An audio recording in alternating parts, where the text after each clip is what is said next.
તો કેમ છો દોસ્તો? મજામાં જ હશો. હું પણ મજામાં જ છું. તો તમારા માટે એક નવી યોજના માટે માહિતી લઈને આવી ગયો છું. તો નવી યોજના કઈ છે તો એના માટે પૂરી માહિતી આપવા જઈ રહ્યો છું.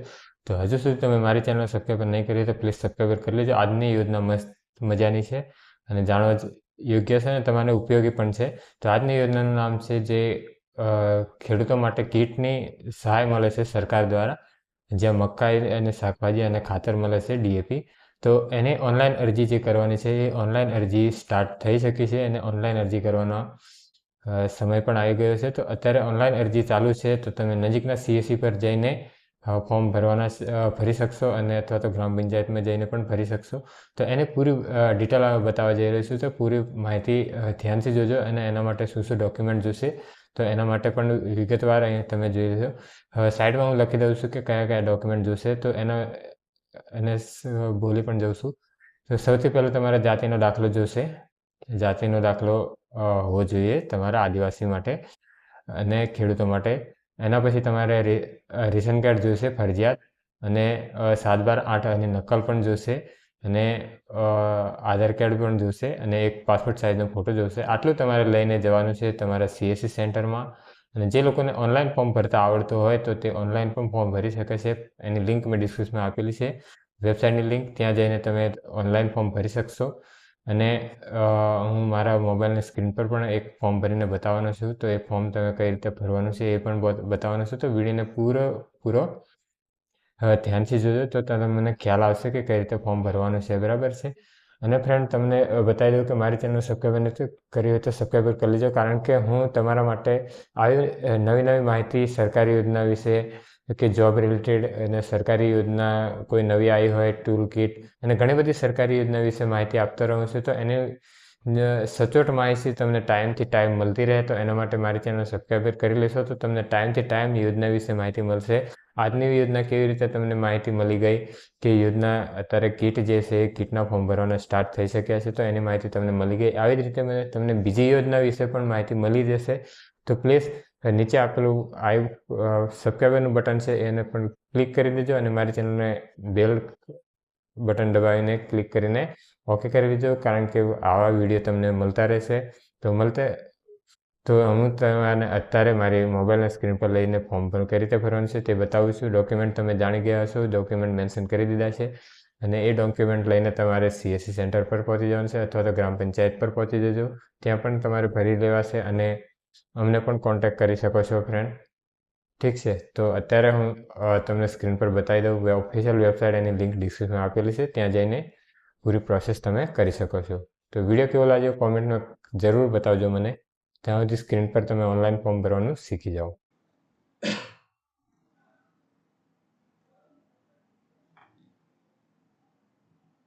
તો ફ્રેન્ડ, જે ઓફિશિયલ વેબસાઇટ છે ઓપન કરી દીધી છે, એની લિંક ડિસ્ક્રિપ્શનમાં આપેલી છે મારા વિડીયોની લિંકમાં. તો ત્યાં જઈને તમે આ વેબસાઇટને ઓપન કરી લેશો. તો આ રીતની આ વેબસાઇટ છે ગુજરાતીમાં. અહીંથી તમારે ઓનલાઈન અરજી કરવાની છે. તો ઓનલાઈન અરજી કરવા માટે શું પ્રોસેસ છે એ બતાવવા જઈએ છીએ. તો નીચે તમે જોઈ શકો છો તાલીમ લેવા માંગતા હો, નીચે આપેલી લિંક પર જઈને તાલીમ પણ લઈ શકે છે ફ્રેન્ડ. અને તો આ તો બતાવવા જઈ રહ્યો છું કે ખાલી તમારે કીટ માટે કઈ રીતે ઓનલાઈન અરજી કરવાની છે. તો સૌથી પહેલાં તમારે લાભાર્થી પર રજીસ્ટ્રેશન કરવાનું, ઓકે કરવાનું છે ફ્રેન્ડ. જે ઓકે કરશો એટલે યોજનાનું નામ આવશે અહીંયા. તો જે યોજના અત્યારે ચાલુ હશે એ યોજના અહીંયા શો થઈ જશે. બરાબર છે?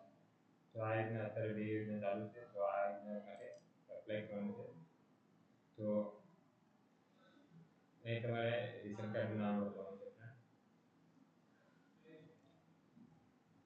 ઠીક છે? તો અહીં રેશન કાર્ડનું નામ લખી દેવાનું છે, અને અહીં અરજદારનું નામ સિલેક્ટ કરવાનું છે, જે નામ છે. એના પછી તમારે જાતિનું પ્રમાણપત્ર અહીં તમારે અપલોડ કરવાનું છે ફ્રેન્ડ. ઠીક છે? જાતિનું પ્રમાણ પેટા જાતિ લખવાની છે, જન્મ તારીખ લખવાની છે, અને અહીંયા સર્વે નંબર તમારે 7/12 એના મુજબ લખવાનો છે, જમીન ખાતા હોય મુજબ લખવાનું છે, કેટલું છે, મોબાઈલ નંબર લખવાનો છે, એક ઈમેલ આઈડી ફરજિયાત નથી, લખવી જરૂર નથી, અને જિલ્લો પસંદ કરવાનો છે, તાલુકો પસંદ કરવાનો છે, અને ગામ પસંદ કરવાનું છે. પંચાયત કઈ પંચાયત લાગે છે એ તમારે અહીં લખવાનું છે, અને ફળિયાનું નામ લખવાનું છે, અને અરજદારનું સરનામું પૂરેપૂરું લખવાનું છે, આધાર કાર્ડ નંબર લખવાનો છે અને અહીં તમારે નીચે રેશન કાર્ડ નંબર લખવાનો છે.